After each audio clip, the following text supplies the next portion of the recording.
Go. So on inspection, you got beginning miles, okay? As soon as you put your key in and turn it, it's going to show your beginning miles up here somewheres on this dash.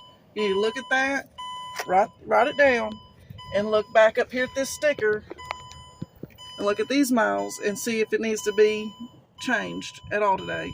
And if you got any downtime, do so. Then you're going to go right here, you check your check engine light. We don't have no check engine light on. Then you're going to come down here and look at your tire tread. As you can see, there's no cuts. There's this side of the treading is there. It ain't been took off. And it's very important that we do not run these off the road or it will mess them up. So we can check it off right over here. And then you know right down here's your tires and your cuts. And then you're going to go into your light interiors. I'm sure y'all know what lights are. But as you see, they're not busted. They're not broken. They're not hanging down. So you can go and put your check. Make sure your tail lights are working. Your hazard lights are working. Your control horn. And just so you know, in the ambulance, the horn works. This horn only works if this switch is off.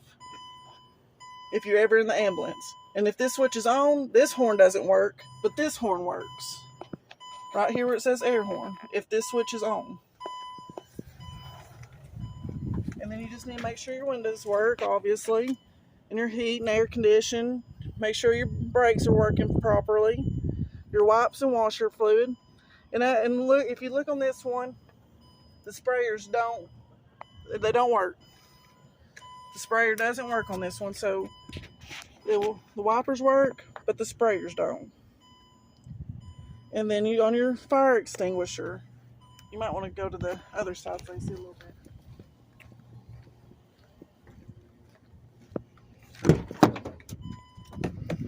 Make sure your fire extinguisher is on green. We've been running into issues where these have either been dropped or used or whatever.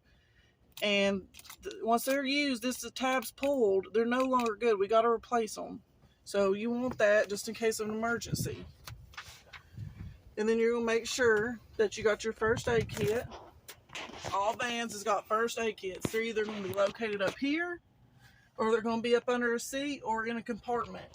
You need to make sure they're there. We do have dialysis patients. And then make sure you have your disinfectant wipes, which is usually somewhere in there.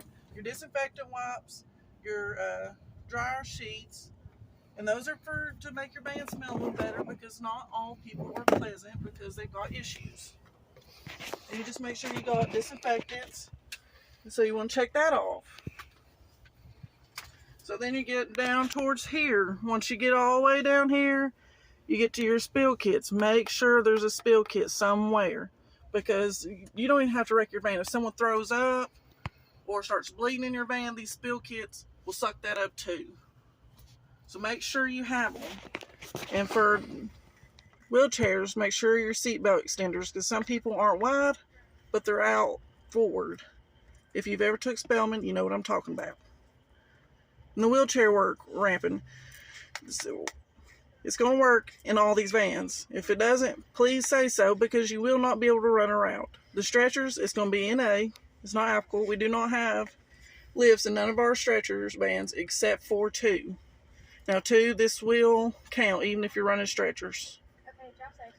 Your securement straps, like on your stretchers, make sure they click. Pull on them. See, make sure they're not going to come apart. Make sure your seat belts are buckled in, and make sure your passengers are properly strapped in. Do not leave without them properly strapped in. And make sure that you're not putting a strap on nobody's port. And then on the right here, overall driving well. I've seen people checking over here on pre-check. You can't properly tell me that van was driving well before you left without driving it. That's going to be over here on your post-check. And then overall cleanliness. I've said this 1,000 times. Make sure you get in. If it looks like a pig stall, mark it down there. Look like a pig stall when you got in it. But make sure when you leave, take the initiative to clean. We have to pump gas before we come in at the office every day. There's trash cans there. You don't even have to bring it to the office with you. Just throw it away. It's that simple. And then any extra, like anything you think of that's not on here, please put it here. Don't let me figure out the hard way that something's wrong. But it's pretty simple. You just go A, B, C, and just go through everything. That's it.